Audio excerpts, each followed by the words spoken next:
이란에 대한 공습을 제기했던 트럼프 대통령이 갑작스럽게 공습을 취소하고 MOU 서명식을 예고했습니다. 트럼프 대통령은 주말쯤, 미 언론은 다음 주 초라고 시기도 명시했습니다. 네, 이란은 아직 최종 결정을 내리지 않았다는 입장인데요. 교착 상태에 빠졌던 미국과 이란의 종전 합의가 이번에는 성사될 수 있을지 백승훈 한국외대 중동연구소 연구위원 연결해서 이야기 나눠보겠습니다. 위원님 안녕하십니까? 네, 안녕하십니까. 예.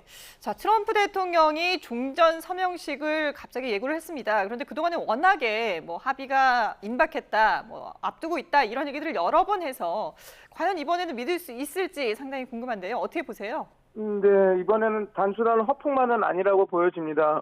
지금 그리고 또 이전보다는 합의 가능성이 높아진 것 맞습니다. 근데 다만 여기서 말하는 합의를 완전한 평화협정으로 보면 안 되고 전쟁을 일단 멈추기 위한 인시종전 양해각서, MOU로 보는 것이 정확합니다. 이번에 트럼프 대통령이 공습을 직전에 취하했다라고 하는 점은 좀 중요한 하나의 바로미터가 되는데요. 미국이 실제로 추가 타격을 준비했다가 멈췄다라는 것은 최소한 워싱턴 내부에서는 협상 문안에 대해서 상당히 인정하고 이걸 이 정도에선 협상을 마무리 지어야 되겠다라고 하는 그런 의미를 보여주고 있다고 보입니다. 그리고 특히 이번에 트럼프 대통령이 호르무즈 해협이 열릴 것이라고 말하는 것. 물론 이제 이란이 핵무기를 안 갖겠다라고 얘기한 거는 지금 이야기할 필요도 없이 예전부터 이란이 얘기했던 것이라서 그 워딩보다는 호르무즈 해협이 열릴 거라고 말한 것이 이번 합의의 핵심이 군사적 종전보다는 해상 통화, 그다음에 유가 안정에 있다는 것을 거기에 방점을 두고 있다고 보입니다. 그래서 다만 근데 지금 문제점은 아직 이란은 최종 결정을 내리지 않다고 말하고 있습니다. 그래서 이란 외무부는 최종 결정한 거 없다, 레드라인은 양보하지 않는다라고 말하고 있는데 이 말은 합의 자체를 완전히 했다라기보다는 최종 서명 직전까지 자기네들이 원하는 조건을 더 받아내려는 어떤 협상 전력으로 보면 지금 외신의 보도대로 이번 주말 아니면 다음 주 초쯤에 평화협정, 완전한 평화협정은 아니지만 임시종전 양해각서 정도는 서로 타결할 수 있지 않을까 저는 그렇게 보고 있습니다. 예. 자, 트럼프 대통령 워낙에 계속해서 월드컵 전까지는 좀 합의가 이루어지길 원했다. 이런 소식도 많이 들렸었고 또 본인 생일에 맞춰서 백악관에서 지금 큰 행사를 준비하고 있잖아요. 그래서 혹시 그 시기가 좀 임박해서 좀 무리한 그런 합의를 한 게 아니냐, 무리한 예고를 한 게 아니냐 이런 얘기도 있던데 어떻게 좀 보세요?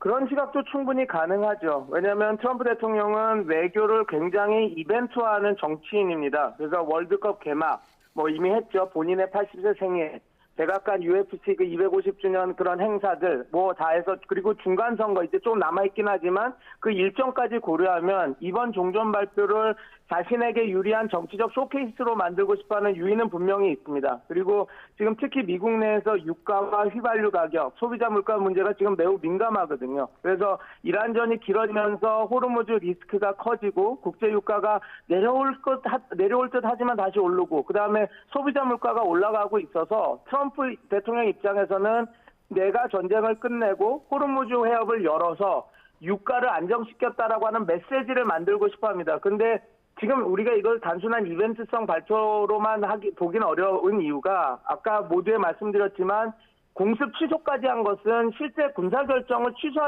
했던 그런 결정이기 때문에 그렇습니다. 그래서 미국이 이란을 더 타격하려고 했던 그 문턱에서 멈췄다면 최소한 협상 문안과 서명 절차에 어느 정도 그냥 이것은 설명을 하고 들어가야 되겠다라고 하는 결정이 내려졌다라고 하는 점을 우리가 좀 받아들여야 될 것 같습니다. 근데 다만 문제는 미국의 발표 속도와 이란 내부 승인 속도가 좀 다르다라는 겁니다. 그러니까 우리가 여태까지 본 트럼프 대통령의 수사는 늘 이란 대표단은 물론 미국 실무진들보다 실무진들의 입장보다 속도가 빠르게 늘 이야기를 했거든요. 그래서 트럼프 대통령은 협상 문안이 80% 정도 완성돼도 다 끝났다고 말하는 그런 모습들을 보여줬기 때문에 아직 여러 가지 문제점 그리고 지금 조금 더 시간이 걸리지 않을까라고 하는 우려들은 있지만 지금 말씀드린 대로 그 이란 측 입장도 우리가 완전히 이 협상을 원치 않는다라는 얘기를 하고 있지는 않아서 빠르면 이번 주말 아니면 좀 늦으면 다음 주 초쯤에는 MOU 정도까지는 협상이 타결되지 않을까 저는 그렇게 보고 있습니다. 예, 이번만큼은 MOU 협상이 조금 가능성이 높다라고 보시는데 그런데 만약에 한다면 이 서명식을 유럽에서 하겠다라고 밝혔거든요. 그동안은 사실 중재국인 파키스탄에서 만나고 했었는데 왜 갑자기 유럽이 나온 걸까요? 유럽을 택한 것은 상징성과 실무성을 모두 고려한 선택으로 보시면 될 것 같습니다. 물론 이제 우리가 파키스탄이 이번 협상에서 매우 중요한 역할을 했죠. 특히 군사 안보 메시지를 전달하는 통로로서 파키스탄이 이란과 안보적으로 연결돼 있고 미국과도 군사 정보 채널이 있어서 전쟁 와중에서는 메시지 전달자, 긴장 완화의 군사적 중재자 역할을 했습니다.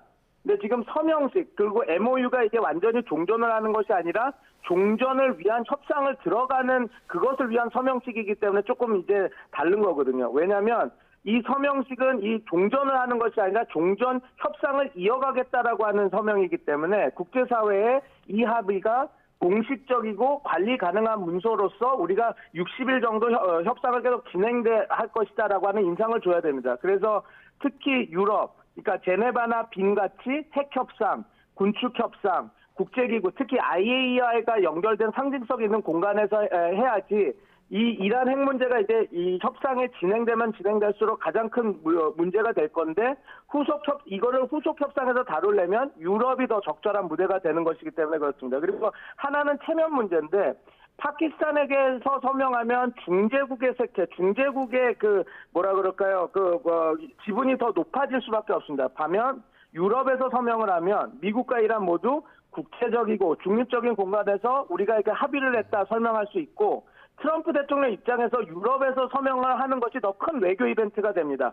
본인이 미국이 중동 전쟁을 끝내고 국제사회 앞에서 새로운 질서를 만들었다라고 하는 큰 그림을 그릴 수 있기 때문에 그렇습니다. 그래서 왜 지금 파키스탄이 여지껏 안보 중재자인데 왜 서명은 유럽에서 하냐라고 하면 이것을 국제화하고 핵협상으로 이어가기 위해서는 유럽이 좋은 무대이기 때문에 그렇다. 그렇게 보시면 될 것 같습니다. 예. 예, 자, 이 과정에서 카타르가 이번에는 좀 역할을 했다 이런 보도도 있더라고요. 그 배경이 좀 어디에 있을까요? 카타르가 이번 협상 후반기 국면에서부터 실무적인 역할을 많이 했죠. 예. 여기에는 세 가지 이유가 있습니다. 하나는 카타르가 미국과 이란 모두 대화가 가능한 몇 안 되는 국가라고 하는 것이고 또 둘째는 카타르가 금융 문제를 다루기에 매우 유리합니다. 지금 이번 협상 핵심 중 하나가 이란 동결 자산 해제이지 않습니까? 왜냐하면 이란은 지금 어떻게 보면 알겠지만 합의 동시에 최소 120억 달러를 풀어주고 그다음에 60일 협상이 진행되는 과정에서 또 120억 달러를 풀어달라고 얘기를 지금 하고 있는데 이런 돈을 한꺼번에 현금으로 주기는 상당히 어려운데 그것을 만약에 관리를 하려면 제3국 관리 계좌나 인도주의 목적 제한 계좌가 필요합니다. 그런데 카타르가 이런 구조를 이미 여러 번 설계했던 중재국이기 때문에 카타르가 이제 부상됐다라고 보시면 될 것 같고 세 번째는 카타르는 가자 지구 문제, 탈레반 문제, 미국 이란 간 간접 대화 등 이미 그 과정에서 실무적인 그 자금 융통이나 이런 것들의 중재 경험이 많습니다. 그래서 즉 단순히 회담 장소를 제공하는 나라가 아니라 민감한 정치, 안보, 금융 문제를 실무적으로 관리했던 중재자 역할을 파키스탄보다는 카타르가 훨씬 잘할 수 있기 때문에 지금 이 후반기 국면에서는 카타르가 좀 더 중재국으로서 부상했다. 그렇게 보시면 될 것 같습니다. 예. 앞서서 이제 만약에 서명이 이루어지더라도 종전을 위한 협상에 대한 서명이지 구체적인 내용은 없을 것이다라고 하셨는데 그러면 합의문에 그동안 미국과 이란이 팽팽하게 맞섰던 핵 문제라든지 뭐 이란의 동결 자금 해제라든지 이런 민감한 부분들은 빠질 가능성이 큽니까? 어떻게 보세요? 핵 문제는 포함될 수밖에 없을 겁니다. 근데 다만 완전한 핵 합의로 포함되기보다는 후속 협상의 원칙과 방향성으로 포함될 가능성이 높습니다. 그래서 제가 예상하는 합의 내용은 크게 6가지 정도가 얘기가 나올 것 같은데 하나는 뭐 이미 다 아시는 것처럼 60일 정도의 휴전 연장입니다. 그래서 이 기간 동안 미국과 이란이 전면 군사행동을 멈추고 후속 협상을 진행한다. 그 내용이 들어갈 거고 둘째는 호르무즈 해협 재개방입니다. 그러니까 미국은 통행료 없는 자유항행을 요구하고 있고 이란은 통행료는 안 받다 하더라도 자신들의 체면을 좀 살릴 수 있는 방식의 어떤 그 보상금 아니면 동결 자산 해제를 원하고 있는데 그 내용이 조금 들어갈 것 같습니다. 그다음에 셋째는 미국의 이란 항구 봉쇄 또는 역봉쇄 완화입니다. 그러니까 미국이 아마 지금 얘기하는 거는 역봉쇄를 다 풀겠다라고 하고 있지만 지금 미국이 서명 전까지는 압박을 유지하고 있어서 서명 이후에도 좀 눈치를 봐가면서 60일 안에는 다 풀긴 하겠지만 단계적으로 이렇게 해협을 열겠다라고 하는 뭐 그 내용이 조금 치고받고 할 수 있지만 그 내용이 들어갈 것 같습니다. 그다음에 넷째는 이란의 핵무기 불보유 약속인데 트럼프 대통령은 이란은 핵무기를 갖지 않는다는 문구를 반드시 넣으려고 할 텐데 이거는 이란 입장에서도 중국과 이야기를 했던 부분이니까 들어갈 가능성이 높다 그렇게 봅니다. 그리고 다섯째는 고농축 우라늄 처리 문제인데 여기에 핵심은 이란에 보유한 고농축 우라늄을 어떻게 할 것인가를 거기에 다 담지는 않고 우리가 이런 반출, 폐기, 희석, 봉인 이런 것들에 대해서 IAEA든 누구의 통제 안에서 이런 것들을 협상을 진행해 보겠다라고 하는 그 정도의 내용은 들어갈 것 같습니다. 그리고 여섯째는 레바논과 헤즈볼라 문제인데 이란은 레바논에서 전쟁이 멈춰야 진짜 종전이라고 보고 있고 최근 보도에서도 나오고 있지만 네타냐후 총리는 계속해서 레바논 전선은 분리해야 된다라고 얘기하고 있는데 이게 좀 뭔가 매우 민감한 부분이라서 본문 합의에는 모호하게 들어갈 수도 있는데 그래도 별도 부속 문서나 후속 협상에서 이런 부분을 얘기한다라는 게 들어가서 지금 말씀드린 6가지가 아마 그 MOU가 타결된다면 내용 안에 들어갈 것 같습니다. 예, 알겠습니다. 이런 내용으로 언제 타결이 될지 좀 관심 있게 지켜보겠습니다. 지금까지 백승훈 한국외대 중동연구소 연구위원과 함께했습니다. 오늘 말씀 고맙습니다. 네, 감사합니다.